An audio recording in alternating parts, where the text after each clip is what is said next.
Hey, I'm Donnie, and you're listening to Josh and myself talk about NASCAR on the Highside podcast.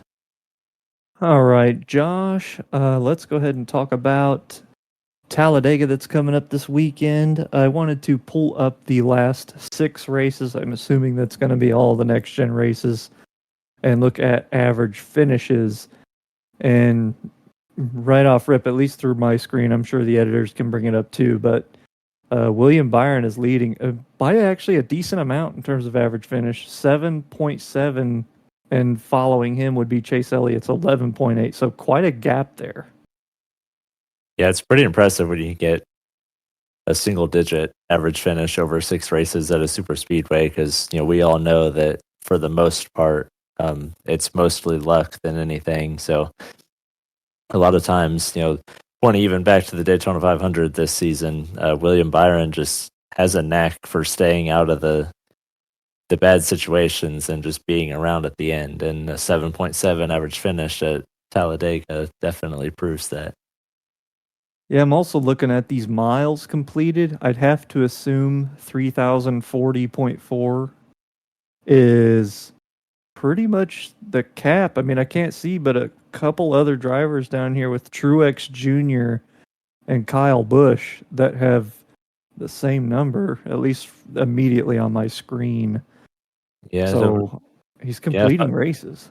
Yeah, 500 miles per race, that would equal out to that, plus all the green white checkers they would have. So definitely an impressive stat to even just finish 6 races in a row.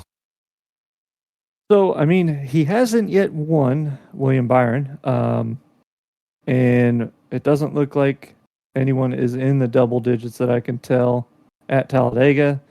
So, I mean, who you going with this weekend? Yeah, that's at least over these last 6 next gen races. We'll point out. We know that there's a couple of active guys that have multiple wins at Talladega, but I think just in terms of the way the season has gone and success at Talladega, I think I would go with Ryan Blaney or maybe even Brad Keselowski. Yeah, Brad Keselowski, 6 races in, hasn't won in the next gen car at a plate track, which is kind of surprising. He would be one of the drivers I would have expected to have one by now, but he does have quite a bit of top 10s, 4 being the most out of any driver, and he's got 3. Yeah, so yeah, him and Blaney both there, 3 top 5s, 3 top 10s. Ryan Blaney he's led more laps in the next gen car than anybody at Talladega, so that's definitely something good. All right, let's go ahead and check out the standings so far for the season. William Byron leads by 346 points. Denny Hamlin is second with 316. And it looks like we have quite a few Chevys up here and some Toyotas. Only a couple Fords inside that top 10 being Ryan Blaney and Joey Logano. So how do you feel about the season so far? Yeah, one thing we've seen over the past few weeks, a couple of guys end up getting multiple wins, and that's one thing we've talked about in the past is that's something that guys haven't been doing a whole lot, is kind of going on tears and winning a lot of races at once. We've seen it with Larson and Bell and Hamlin now having 2 and 3 wins apiece. So when I look at the points at this point, you look down to 5th on down, basically all of those guys are winless. So there's still a lot of opportunity open for winners to get in the playoffs, and there's still even a lot of opportunity for a big points battle, like we always see coming down to 1 or 2 points at the end of the season. One interesting thing that I've noticed, there is exactly 4 Chevrolets in the top 10 of points, and they are all Hendrick cars.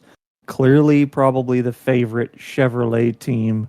I would probably argue that Gibbs is the favorite Toyota team, and it looks like I would have to say Penske is the favorite Ford team, which usually Penske doesn't have a great start to like the first half of the season for the next gen cars. So it seems like they're taking off at a decent pace too, outside of Austin Cindric.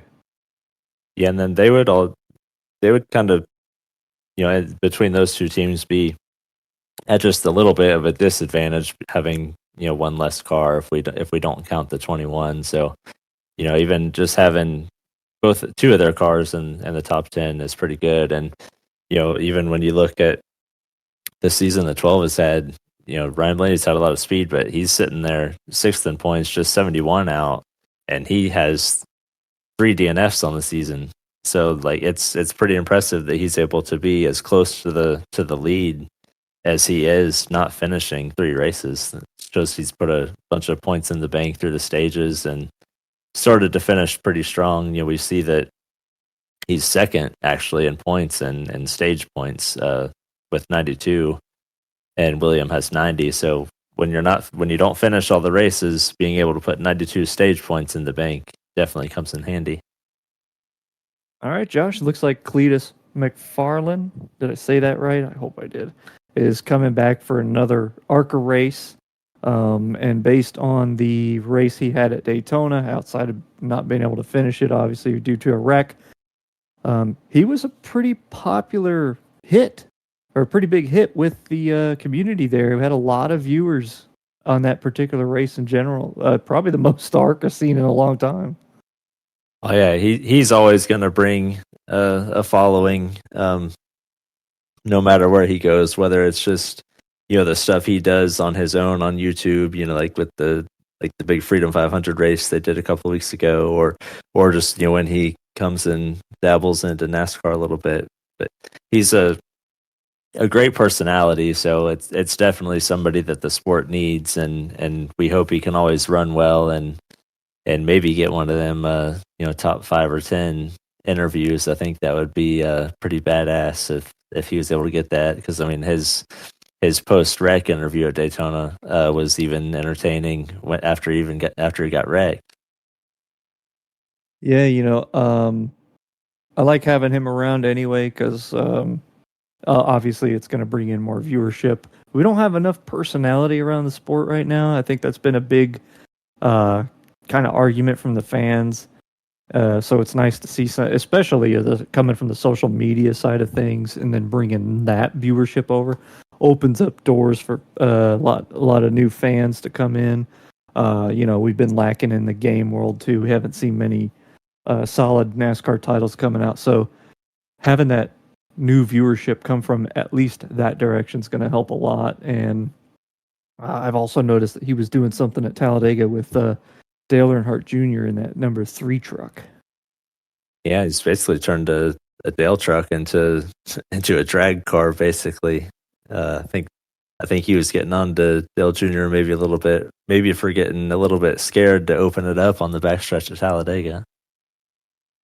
Hey, yeah, well, I don't blame him too much. It's been a minute since Dale's been at that kind of track. I think he's just done the short tracks, obviously due to his concussions. But yeah, I think it definitely took him by surprise how much power that thing actually had under the hood when he got in it. Yeah, I need to take a look at more of that video. I only seen a little snippet of it here and there, but yeah, I'm excited about this, man. Cleetus McFarlane coming back. Yeah, it's going to be cool. Thank you for watching the Highside podcast. For more content like this, check out Juicy Spider Network on YouTube.